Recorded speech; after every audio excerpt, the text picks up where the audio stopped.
across Nigeria. But some individuals, some stakeholders are saying it looks like this directive is to witch hunt them, particularly from the National Assembly, more with the fact that the son of the president still goes around with these security apparatus, so to speak.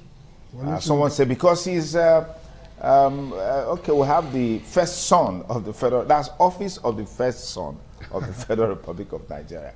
Well, there are options, according to Mr. President.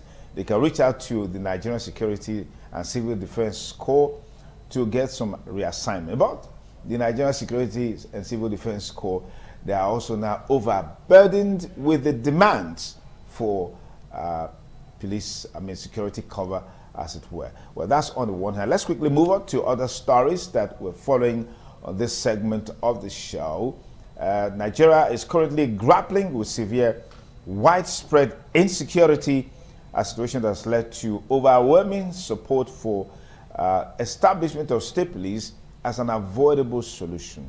Some states in the Southwest have been on that trajectory, but people are saying we need to make it more robust so that it becomes more effective. And of course, against the background that the U.S. Congress recently voted on the issue of genocide against Christians, particularly in the northern part of the country. And so they actively engaged in a comprehensive investigation into alleged genocide and escalating targeted violence against Christians in Nigeria. This follows a directive from President Donald Trump. They were in Nigeria to take a look at some of these allegations, and then against the background of the country of particular concern designation by President Donald Trump. Well, ahead of 2027 election, yes, it's defection galore. The latest being Governor Siminalayi Fubara of Rivers State and Governor Ademola Adeleke, who has now joined the Accord Party, leaving the People's Democratic Party, and he's also picked the governorship candidate of that party. For Fubara, who I think is a welcome development. People are asking or saying, how is Wike going to respond to all of this? But let's quickly meet our panelists here. Again, thank you, gentlemen, for coming. And just to let you know that we also have Austin Brahima Adugame, former National Commissioner, National Police Commission, Police Service Commission, joining us virtually from Abuja. Austin, thank you for joining us on the program. Thank you. Good morning. Okay, so right, let's get started with you. Withdrawal of police attached to VIP has been a major talking point. Is this a political witch hunt against the background of the security situation we have in the country? I think personally, any disposition, any action from government that will arrest the insecurity, yours sincerely will openly endorse it. You know, if withdrawal of personnel from the VIP will make our security to be stable, will make people move freely, and we can sleep with our two eyes closed, I think so be it. I will subscribe to that. But my fear is that the political dimension in Nigeria, you know, Nigeria is a country that where you make one step forward, you make two back in terms of implementation of policy. Over the years, we have seen government coming up with different policy, but how do the implementation will be very backward in that regard. Because when you are withdrawing, you are saying withdrawal of police personnel from the VIP. Is it going to be total? Are you going to be selective on it? And that is my fear about it. You recall in any IGP that will come tell you we are going to dismantle roadblock. They keep on announcing it. And the more they keep on dismantling the roadblock, the more you keep on seeing it. Are we see on that trajectory where President is telling us that withdraw it and it's not really doing it? And the typical example is the son. We can see the son parading high level of security personnel. Who, if well, he's the first son of the Federal Republic of Nigeria. That is because he's from the first family of the Federal Republic of Nigeria. Of course, but that's a position not known to our law. It's very unfortunate. It's not known to the law. It's not known to the Constitution. But because he's the first son of the president, does that mean that VIP also can afford it, cannot take it? Okay. But my argument have always been that, one, these personnel that are being attached to the VIP, who are those benefiting from it? Because I was told that those personnel, they are being serviced by those VIP. who collect this money. I have also want, at the time, call on Nigerian government if it is possible to commercialize that so that we can also be making. Yes, we can make a levy from it. I see no reason why VIP you are parading. I was told, you know, that in any VIP, when you see a person with VIP, there are where they service there. Who is collecting this from? Nigeria need to, because as of now, Nigeria is on a borrowing string. Anywhere we can get money, we should look at it. Right, in January, we'll be facing the tax. Let me pause you there. I'll come back to you much later. Reverend Aroje, we have this complaint that part of the reason why security is fledgling in Nigeria, we have a lot of ungoverned spaces. And one major thing that came out strongly is the issue of genocide against Christians in northern Nigeria. Maybe if we have more security, we have more policemen manning some of these places, this would be drastic. Well, what are your thoughts? Thank you very much. Let me first establish that as of today, I do not have police or civil defense or any security attached to me. You used to have? No, not necessarily. Okay. As of today, I do not have, but at any point where I needed security, I could call for and it's provided, and that's allowed by law. Okay. Even as I am here, if I feel threatened, I could call the nearest police station, the DPO, and my life is threatened. They're under obligation to send security men to escort me to safety. That's allowed. The issue of genocide in Nigeria is the federal government or the Benue State governor, who unfortunately is one of us, the Reverend Father, can be living in denial. The reality is that there is genocide in Nigeria happening not only in the core north, it's also especially in the middle belt and also around us here. We had the Christian Association of Nigeria had a meeting with one of the security agencies, and what I said there, personally, look, a drowning man does not care who rescues him. If it is Trump or any other person that will come and rescue us, let them come. That's one. And I told them that it should be established there that my personal opinion is that we need all the help that we can get. So the genocide in Nigeria is happening, not only just against Christians, even mosques and Muslims and non-Muslims are being attacked also. That should be properly established. But let me quickly lend my voice to the issue of withdrawal of security attached to VIPs. It is not a decision that was well thought through. The president didn't thought through about it, because if he did, he won't give a blanket statement. For over 20 years, they have always withdrawn and put back there. And restore. No. Yeah, so they didn't think it through, because first and foremost, sir, if our land and our state and our country was safe, nobody will carry the burden. It's not cheap to have a policeman attached to you. Let them deny it. For every policeman you have attached to you, there's what is called administrative fee. You pay to the office.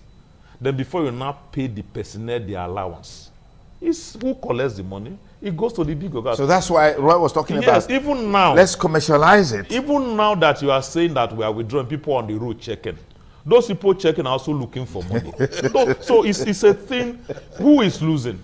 Nigerians will lose, the police authority will lose, because the administrative fee that you pay does not go to FRS. Okay. It goes to individual pockets. So it's not a decision that is well thought through. You cannot endanger the life of Nigerians. Okay. You cannot endanger the life of senators or ordinary Nigerians. Let me close with this.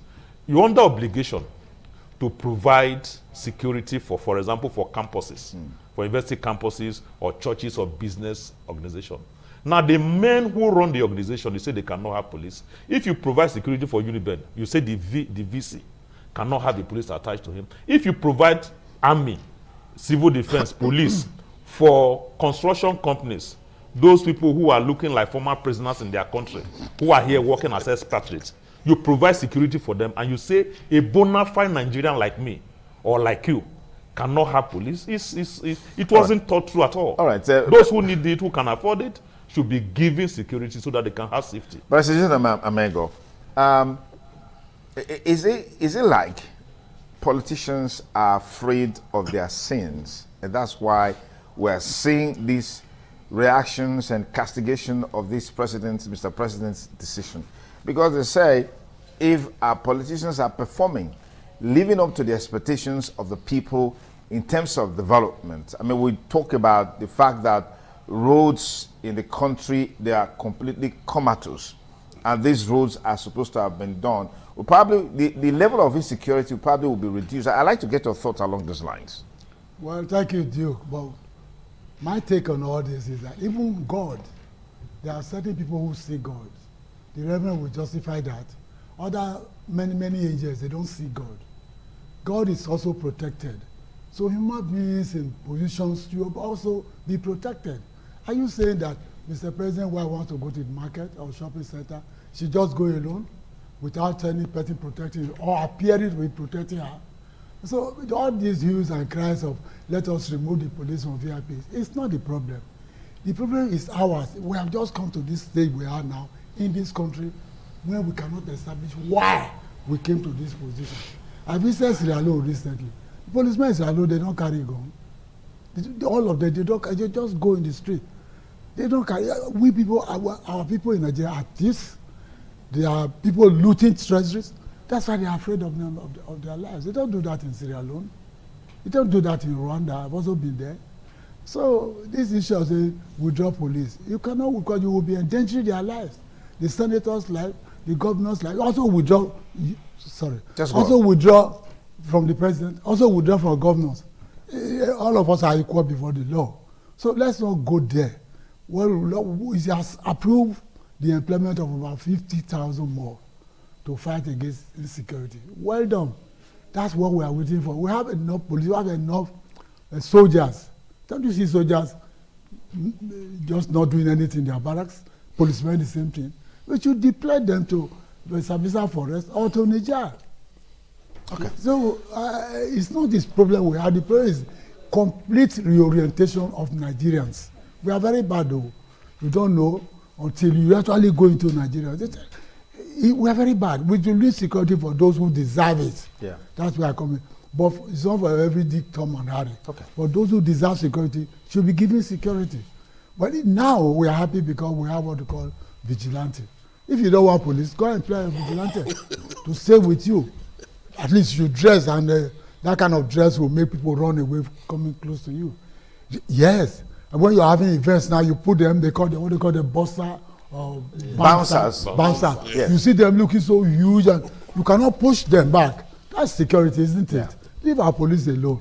So that's my take on it. All right, Barrister Greg Iyayi, we saw something that has been talked about the prowess of the Nigerian army recently in Benin Republic, where there was a coup and they were there to salvage the situation.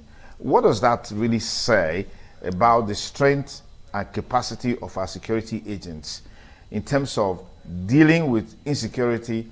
But if we can do it outside the shore, what's happening back home that we're having this fledgling insecurity problem up to this point that Mr. President has withdrawn police details from VIPs? Well, I've always said it, and I've said it even in this studio, that the capacity to deal with insecurity by our Nigerian army has never been in doubt. At all. You know, the record they have made for themselves, whenever they went on international assignments, the award they have won, you know, and the commendation they have been given, you know, United Nations, ECOMOG, and UNIFIL, and others. So it has never been in doubt. But the issue is this: the political will to use them within the country is what has always been in doubt. Because if you actually look at these, whether you call them bandits, you call them Boko Haram, you call them insurgents or whatever, they are a ragtag army compared to our Nigerian army. Our Nigerian army, they are well trained. But again, the motivation is not there. Then sometimes they are betrayed. There are fifth columnists within the army who give the soldiers away. You know, and you can imagine where a brigadier general had to be, you know, the unsecured communication that filtered into the communication gadgets of the insurgents, and then they got hold of him, got to know where he was, and they dealt with it. It doesn't happen anywhere. So if the Nigerian army is allowed to do its job and they are not betrayed, because let me end with this. The former chief of Air Staff, Sadiq Abubakar, he said, look at, people are blaming the Air Force, they are blaming the army and security agents for not dealing with the bandits.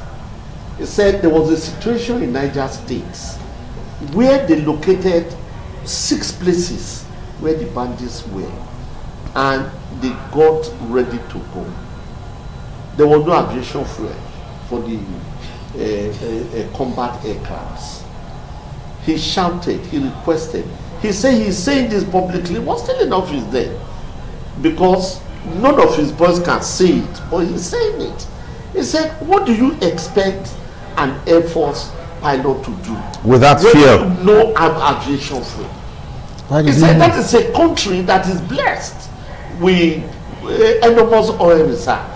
So is it like the situation they find themselves? But that's really questionable, because how do you even plan for an attack without knowing whether the jets have fuel or not? Anyways, it's still politics today on independent television and radio this lovely Saturday morning. Well, defection is synonymous with politicians, and politicians are synonymous with defection. In the last couple of weeks, we've seen more governors move into the APC, and the latest is Siminalayi Fubara, who said he wants to support President Bola Ahmed Tinubu ahead of 2027, saying his own party, the PDP, that is also in a crisis situation, abandoned him. But before we get on course on that, let me quickly get the perspectives of Austin Brimo Adegame, who is a former national commissioner with the Police Service Commission. Austin, quickly give me your take on this issue of withdrawal of police from VIPs that is now more or less like a raging storm. Thank you very much.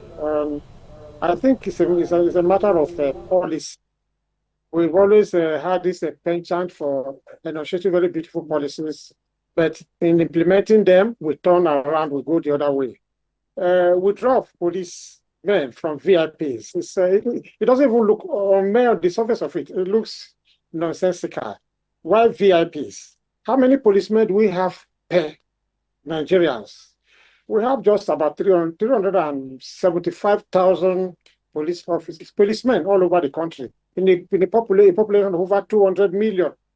The UN figures for policing indicates that you have one policeman to a minimum of 500 or 400 people.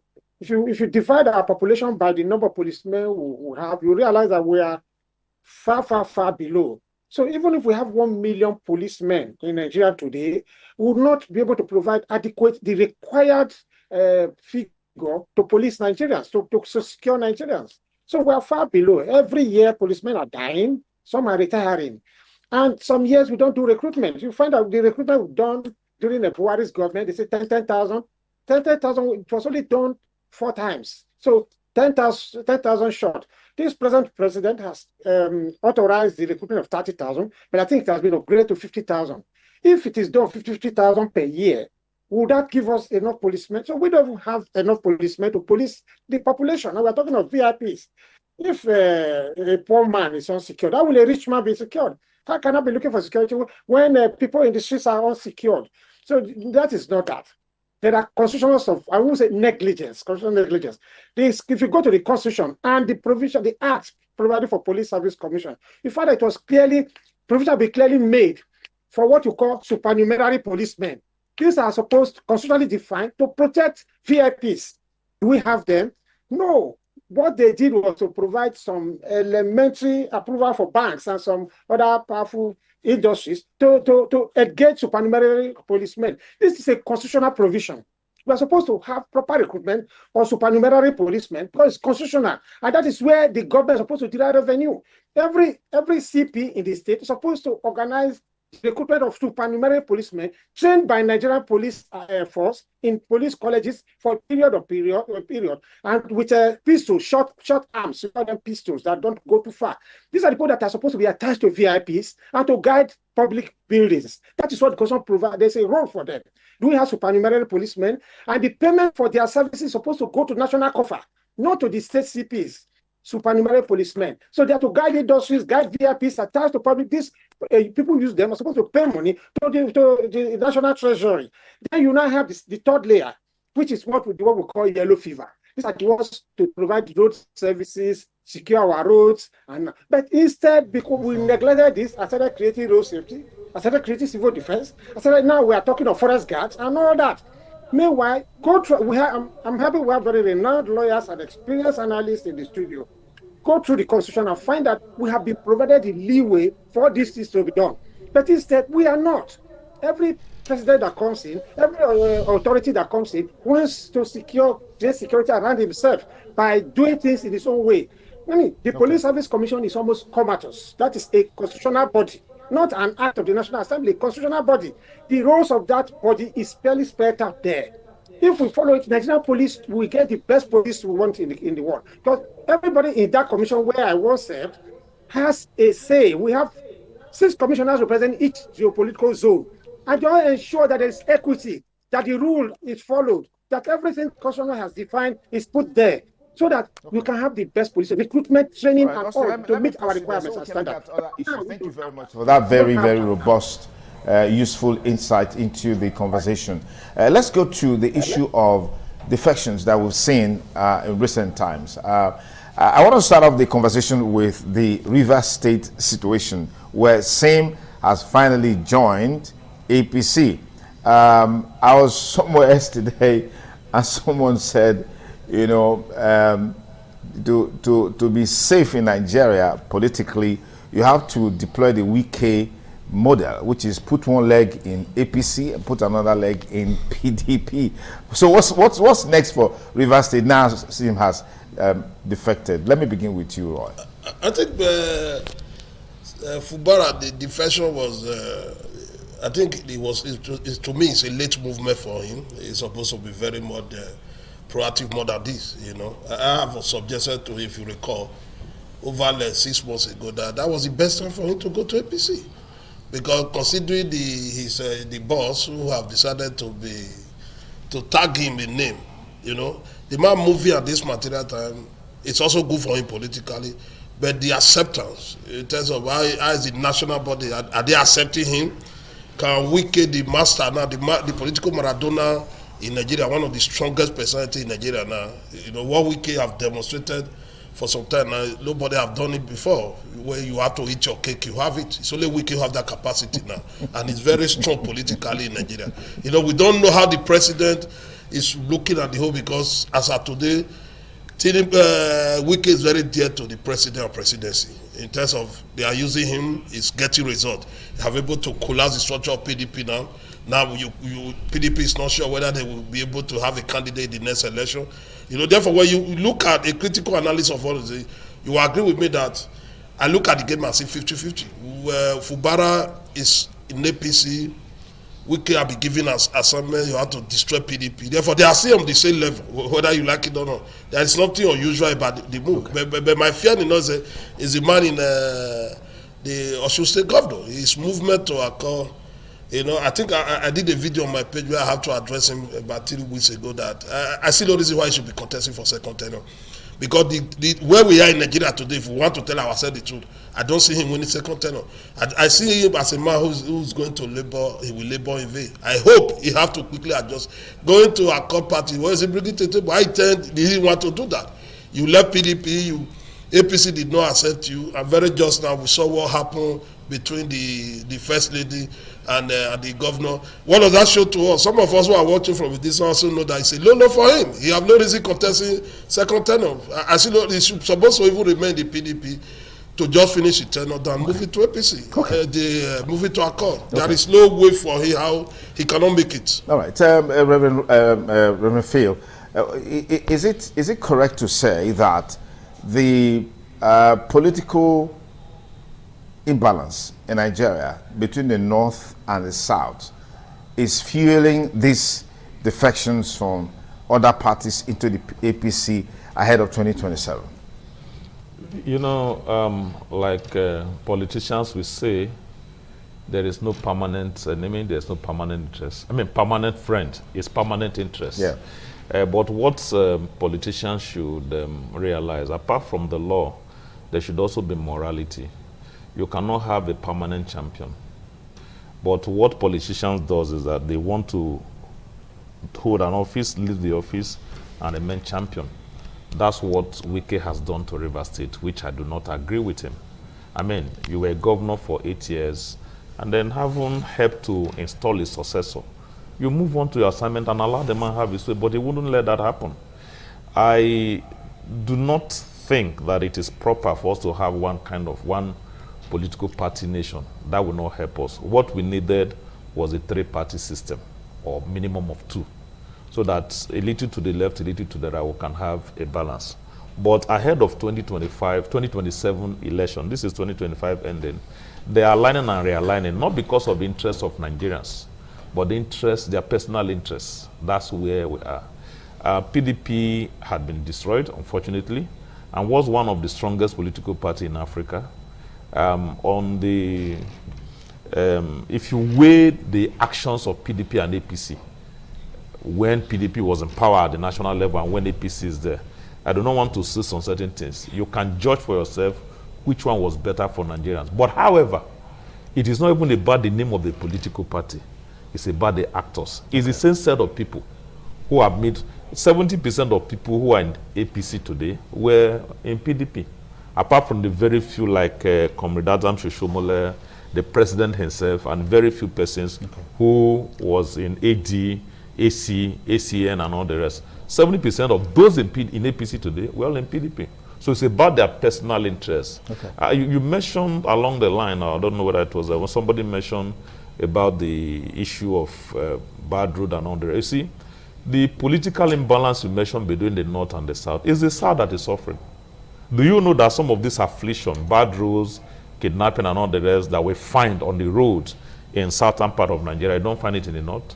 Is anybody crying about bad road in the North? Okay, well, let me just take a break now. We'll be back after this news update. We'll be back with you to talk more on the program Politics Today on Independent Television and Radio. Stay.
ECOWAS good for them.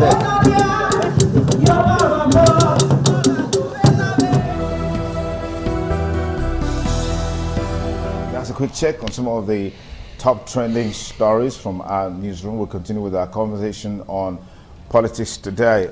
Phil, you're talking about the roads and all of this. Quickly anchor that point. Yes, what I was saying is that the affliction that the former president brought on the southern part of Nigeria, it will take us years to recover from it. That's the reality. And I take responsibility for that statement. What we are suffering here in southern Nigeria, they are not suffering there. And unfortunately, the insecurity we have in southern Nigeria is also brought upon us by the people they refuse to take care of in the north. A few days ago, on Benia Ochiro by the bypass in your community, vigilante stopped a trailer that had cows and had more than 200 human beings. He refused to stop. And in a bid to get the driver to stop, they shot at the tire.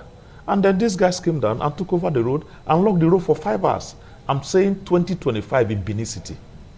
So the political imbalance have only benefited the few elites in the north, has developed the north, brought affliction. Why is our road destroyed today in the south? Because of trucking. Yeah. When we had the pipelines piping petroleum product to the north, you didn't find hundreds of trucks, thousands of trucks coming down south on daily basis to move petroleum product. Okay. So no matter what you spend on building the roads down, that's why Benin Sapele Road is destroyed. That's why Benin Auchi Road is destroyed. Every road exiting from Edo State to the north, both the one from Urumi Junction, Agbo to Isha, completely destroyed. As Sapele Road destroyed, Epoma Road destroyed, going to the north. Look at Benin to Lagos, it's not destroyed. So the affliction from the north is what is actually destroying the south. Okay. That's the truth. All right, let me pause that's it there. The reality. Let me pause it there. Thank you. But as a gentleman, Amego, the defections is something that is justified. I mean, everyone who has defected has justified the defection. Is this headed for democracy? Because there are talks and concerns about Nigeria moving towards a one-party state in the build up to 2027. Well, this defection we talk about is there because they know themselves. The governors know themselves. Ambode tried it in Lagos and he failed. And Ambode is now in oblivion. They are saying the APC as the only party that can survive in this country, and even including yourself, because it's like an elephant in the room. We have the great capacity. The APC has great capacity to campaign around and win all the elections. I mean, you can see Abga is talking there. He's already supporting Tinubu, even though he won on the platform of Abga. Here, Obaseki, as a PDP man, was talking, and then we got together and we defeated him. So they know that they'll be defeated because we have great capacity, great power to sink any party that wants to rival our own party. So that's what the party is doing now to other parties. We are not sinking other political parties. It's just like elephant to an ant. We are not doing it. They know. The forest where elephant is, ant must take, or rabbits must take care, but elephant will just match them and they continue the journey. So APC is now an elephant matching all the other parties who are ants. That's your description. Yes, it is. We are the elephants of the country. We are not begging them to come, but they are just coming because they are no longer feeling safe. It's like we talk in Benin, we might that will defeat you in any fight. If it's coming to you, you know. So you can just go back down and engage in the fight at all. So that's exactly what is happening. Nobody is going to beg them. They are looking for refuge. Then, of course, bottom line is that many of them to have soiled their fingers and they want refuge. So if you have to come to APC to be able to protect yourself and your family. Otherwise, we will destroy because we have great capacity to campaign the nook and cranny of this country. Okay. See, when we are campaigning, it's always very aggressive. All right. And that's what people want to see. So before they cast their vote, say, oh, that party that is always campaigning. All right, Mr. Gregory, can you build on that? Defections. Most respectfully, I disagree. Well, I expected you to. My learned senior. The elephant is not the king of the forest. The lion is the king of the forest. Elephant don't match lion. So you have not seen the fight? I do not see any benefit to democracy if all parties, start collapsing the aim of the APC should not be to collapse other parties, but to better the lives of Nigerians. Since APC came to power, what has been the benefit for Nigerians? What has been the living standard? What has been the cost of living? What have we benefited? So those are the things we should look at. We should look at what has really helped, even if you take over all the states and all the local governments. With what we are suffering in Nigeria today, that everybody, unless somebody wants to live in denial, with what we are suffering in Nigeria, APC is an affliction. I'm sorry to say. And we are all feeling the pinch. We will watch we know how much the pump price of petrol was before APC came.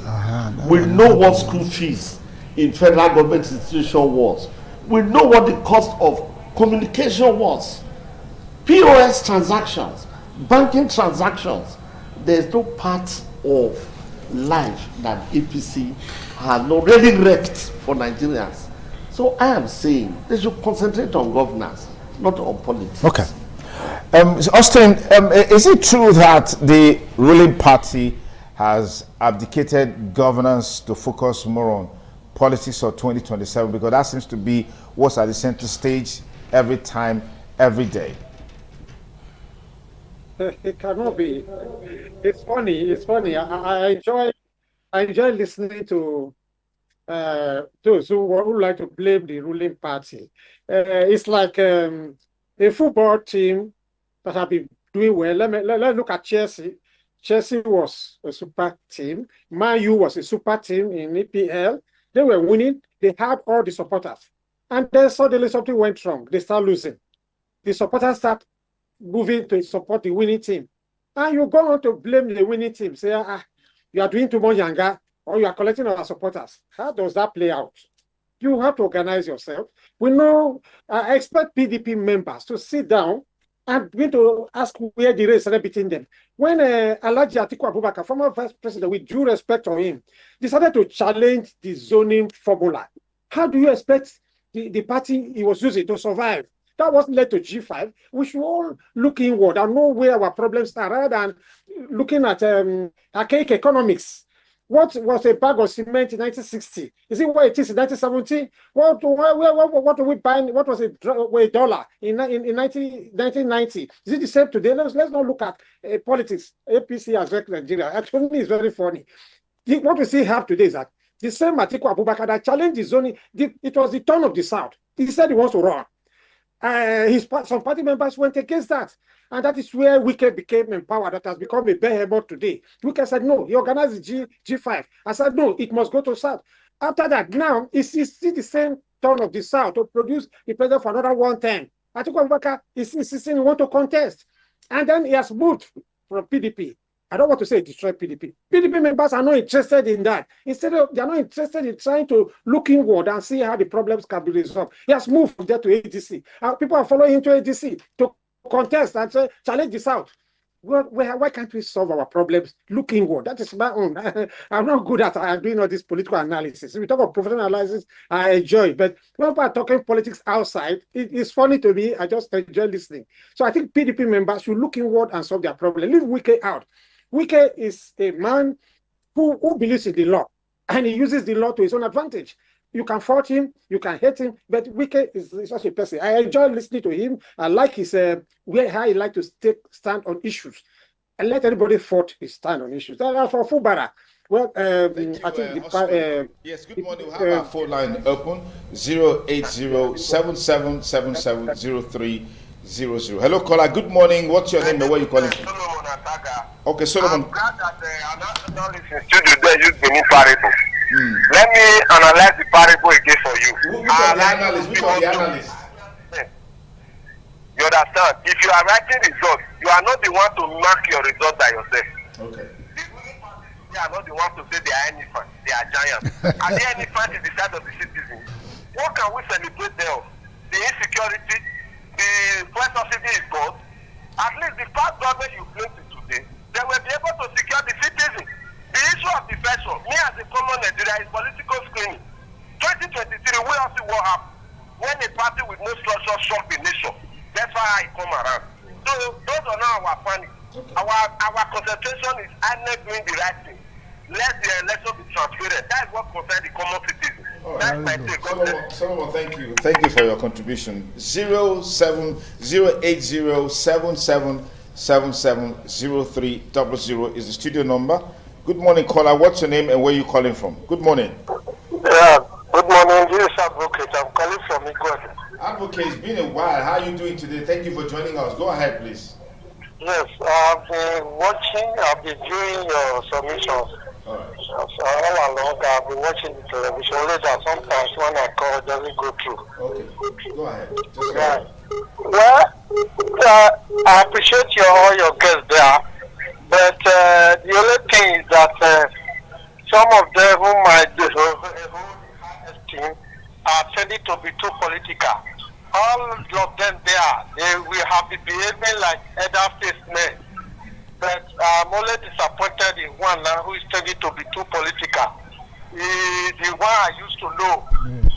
By the way, I still respect him. He's entitled to his opinion, just the same way you are entitled to your opinion. I just want to say one thing, because the situation we are now, is it good for the system? That the system is this squeezed into a one-party state.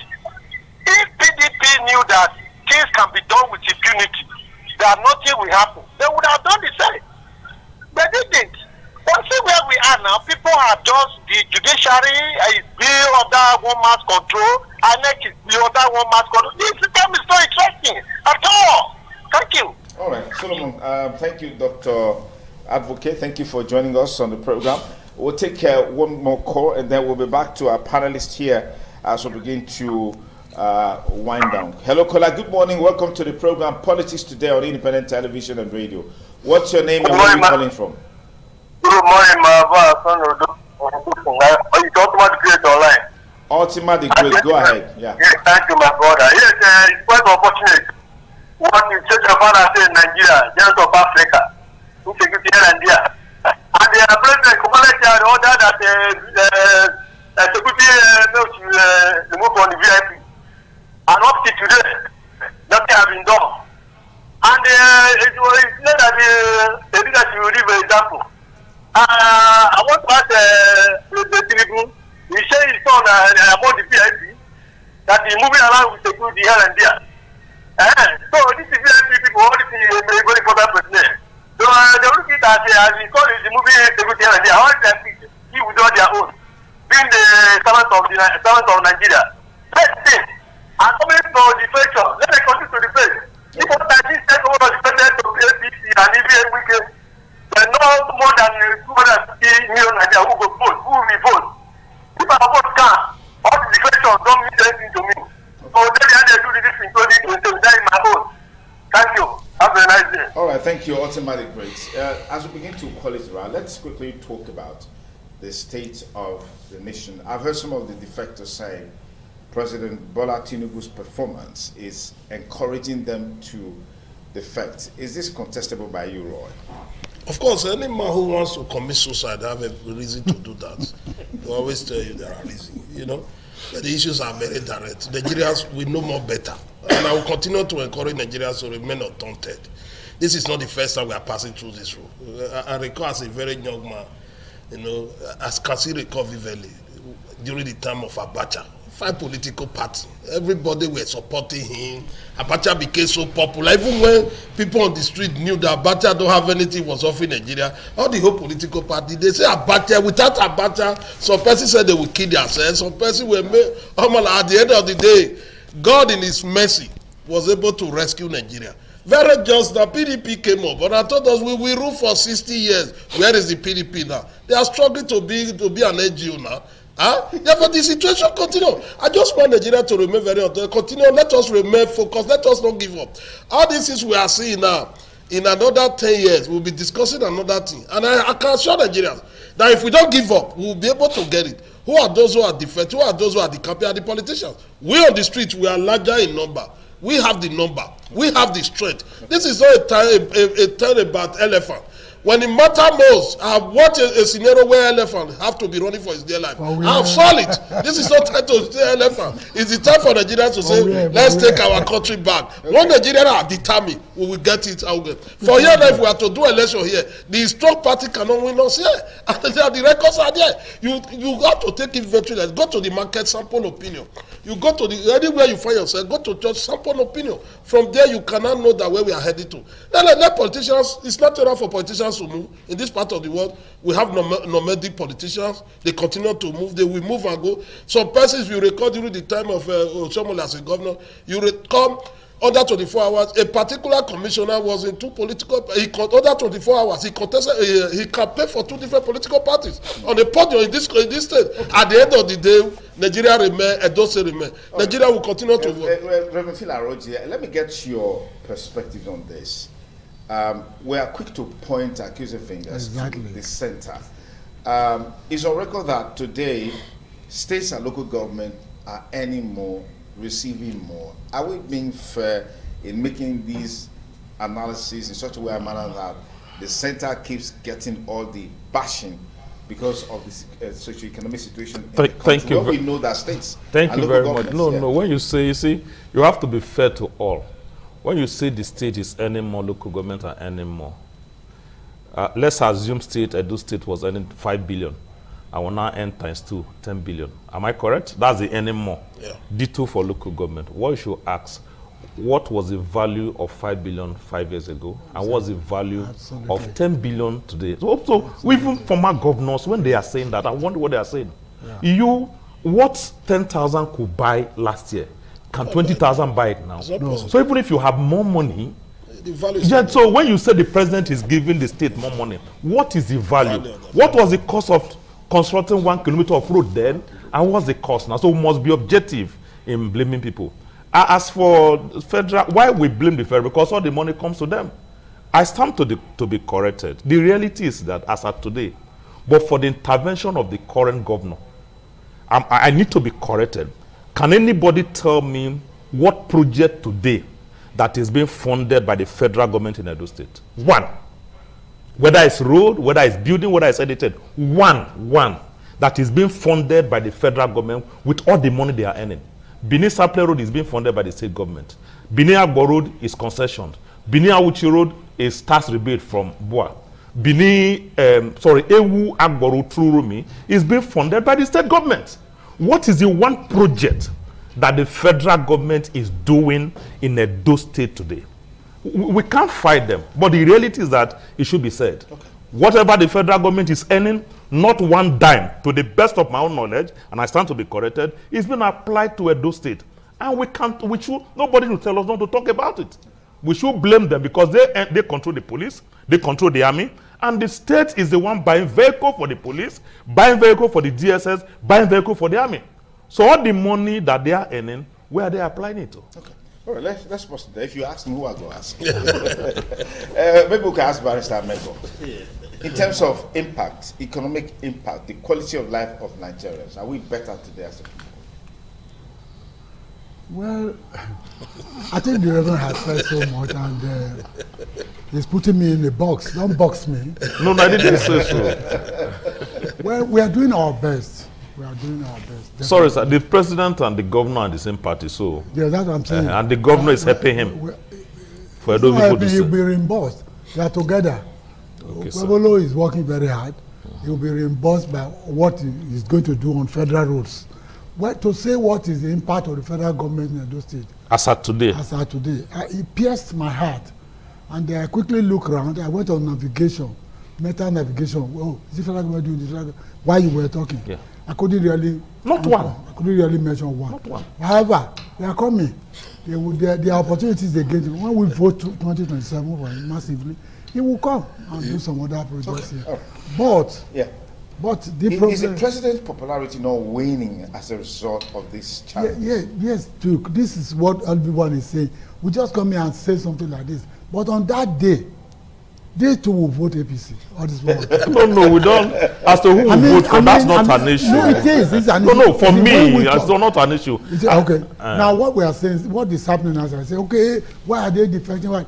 If you don't want to defend them, vote us out, vote APC out. You cannot vote APC out. And why are you not voting APC out? Because you see a promise at the end of the tunnel. There's a promise that we shall get there. Okay. So we are doing well so far. Yeah. We are working internally. Our GDP has gone up. Only people know what GDP is.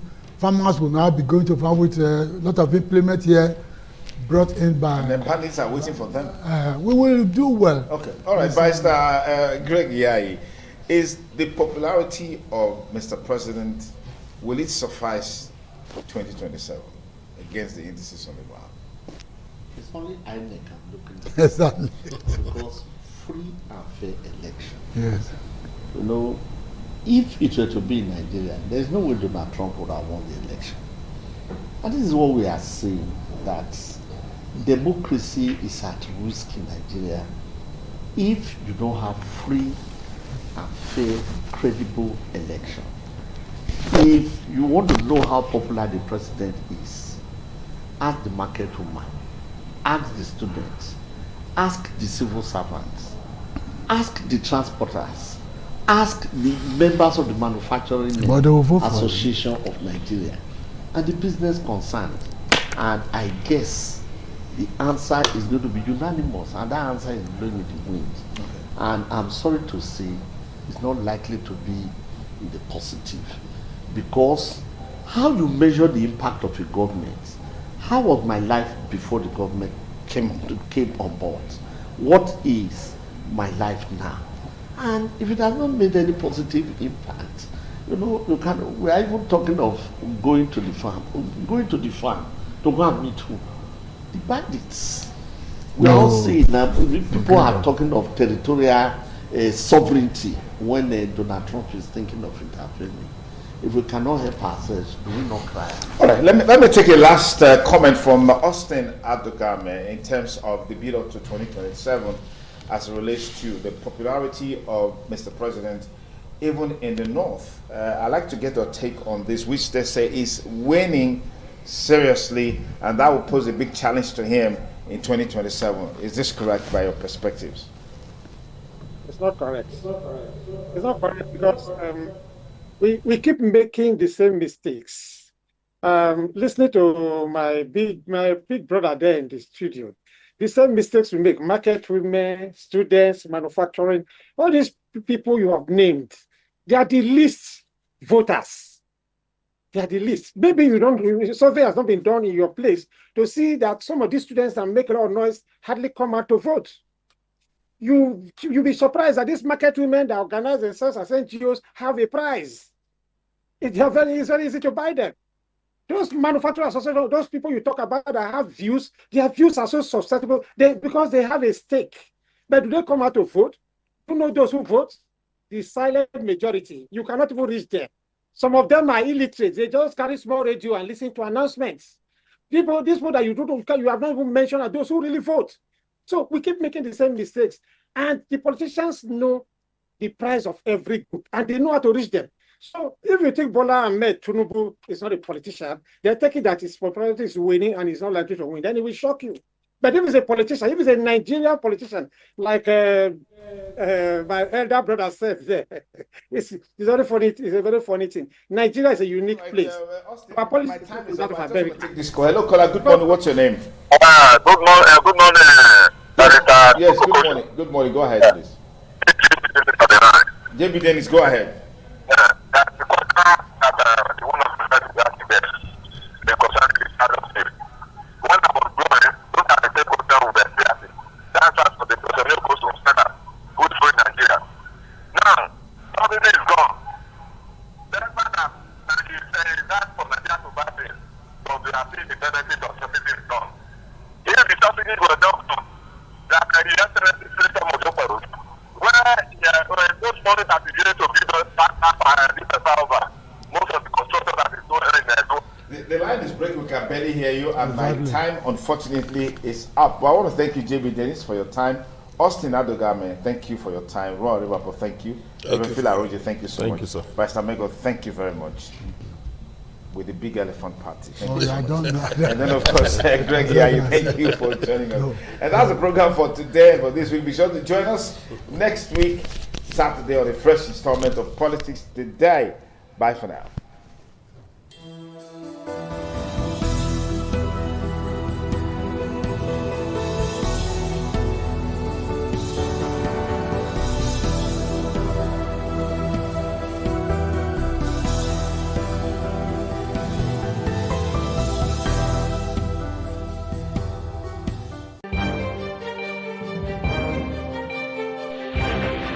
This is ITV.